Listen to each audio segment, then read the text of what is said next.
Jaunojo tapytojo prizo konkursuose man yra pačiai tekę dirbti žiūri ir berods gal 3 kartus nuo paties pirmojo konkurso ir matant rezultatą tokį, koks jis yra šiandien, tai man labiausiai imponuoja tai, kad konkursas tampa labiau tarptautiniu, tiek jo dalyvių, tiek žiūri sprendžiančių apie tą kokybę, kurią pateikia jauni menininkai kontingentą. Tuomet, kai konkursas buvo vien tik lietuviškas, jis turėjo tokios, sakyčiau, antiinstitucinės konkurencinės jėgos, nes žinoma, kad Lietuvoje yra keletas tų institucijų, kurios lemia vienų ar kitų menininkų reputaciją, jų galimybės pasirodyti scenoje. O jaunojo tapytojo prizas atsirado kaip toks, ne vien todėl, kad tik tai tapytojais domėjosi, bet ir apskritai kaip stiprus veiksnys, sudominantis, leidžiantis menininkam parodyti naujus darbus greta šiuolaikinio meno centro, greta vienos kitos galerijos, pagaliau gal ir nacionalinės galerijos tame tarpe.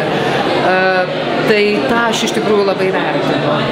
Šiaip jau pernai man atrodė, kad kai kurios lietuvių dalyvių pavardės pradeda kartotis. Ir man atrodė, kad galbūt verta būtų pagalvoti, ar žmogus, kuris jau dalyvavo 2-3 kartus, o galbūt net yra laimėjęs vieną ar kitą prizą, gal turėtų susilaikyti ir nebedalyvauti tokiame konkurse ir sudaryti galimybę kitiems, ta prasme, pasirodyti. Šį kartą atėjusi dabar ir pamačiusi parodą, kaip tik pamačiau tų kitų naujų vardų. Didžiosios daugumos jų aš kūrinių nežinojau, tai yra iš tikrųjų labai jauni menininkai, kai kuriuos aš žinau iš Dailės akademijos, nes jie vienaip ar kitaip sukasi ir mano paskaitose. Ir buvo įdomu. Šiaip, atvirai tariant, man pasirodė, kad šita paroda yra labai lygi ir neturi ryškių lyderių. Ir jeigu man būtų reikėję rinktis, tai nežinau, ką aš būčiau pasirinkus. Tai tam tikrą prasme aš net ir neturiu favorito, tai prasme šitame projekte. Ir tikrai vertinu ir gerbiu komisijos nuomonę ir jos pasirinkimą. Tai tikriausiai rodo, kad projektas pasiekė tam tikrą brandą, nes jis jau keičiasi. Būtent tie žmonės, kurie dalyvavo metai iš metų tie patys, kurie jau dabar šiek tiek suaugo, jie galbūt jau išėjo į kitas erdves, kitus laukus ir tęsia savo karjerą toliau, ar Lietuvoje, ar užsienį, o ateina kaip tik jaunesnė karta, kuri galbūt dabar šiuo metu yra lygesnė, vienodesnė šiek tiek, gal neturi labai aiškaus lyderio, bet tai yra šansas, kad ir pati karta, ir pats projektas keisis, kad jisai judės į priekį, kad jisai nebeatrodys toks, kaip jis atrodo kiekvienais metais. Tai, man atrodo, yra vertybė. Kiek pamenu visus, ta prasme, prizus, daugumos jaunų tapytojų temos buvo tokios pačios, kokios jos yra tarptautinėme kontekste.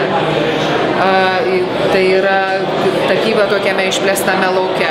Tai yra, jie žiūri į tapybą kaip į platesnę prasme vizualiosios kultūros dalį. Tai, kas susiję su kasdien cirkuliuojančiais vaizdais, masiniai žiniasklaidoje, kine, fotografijoje, kasdienybės atvaizdais ir kartu telkėsi į patį save. Tai prasme, į savo kūną, į žmogaus labai artimą atvaizdą ar kažką panašaus. Per tą laiką, kiek aš stebiu šitą konkursą, temos keitėsi nedaug. Galbūt šiek tiek keitėsi santykis nuo, nežinau, čia tikriausiai bus toks labai atsitiktinis mano apibendrinimas, bet nuo tokio labiau apibendrinto, negeras būtų žodis intelektualesnio, bet tokio truputėlį atsitraukiančio į šalį iki asmeniškesnio ir individualesnio santykio, kuris yra visada sudėtingesnis, nes individualesnė, artimesnė artikuliacija jinai yra visada labiau atsakinga ir labiau pažeidžiama, sakytumai, labiau sukritikuojama. Tai va tiek galėčiau pasakyti.